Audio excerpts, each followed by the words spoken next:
your name? My name is Swaleha Sheikh. Where are you from? I'm from Pune. Which university are you going to?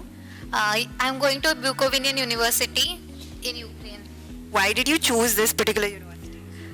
Because we have checked the level of education on internet and we found it to be good, and also Indian base is there, so we chose this university. And have you thought of PG? Yeah, I have not thought much, but probably I'll be taking coaching, MCI coaching from MOOCs. Okay. So why do you think PG is also important nowadays? Because plain MBBS doesn't have much value nowadays, I have heard. And what else? Did you find more about MBBS? After taking coaching from MOOCs? Sorry, I didn't get your question.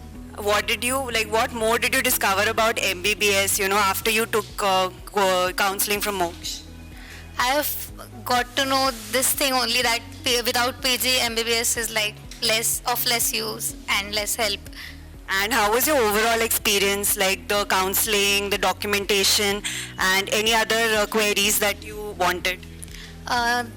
It was very good. I came through very less problems during this process. And who was your counselor when you first came to MOOCs? Pooja ma'am, she was. She helped you with the process? Yeah, she helped me throughout the process.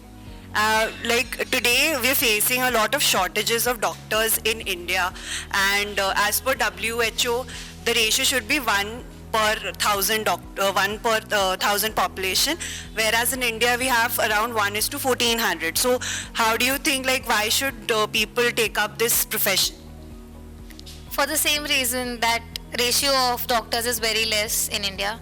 Why do you think not many people opt for this course, and what kind of difficulties that they face? If you want to get admission in India, but now you're thinking of going abroad, so what were the reasons?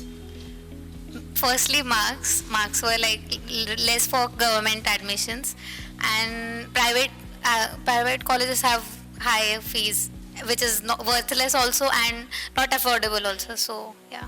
And the seats also are very short, around 42,000, right? So all those reasons helped you decide this. Yeah. Okay, so we wish you all the very best and a happy journey. Congratulations. Thank you.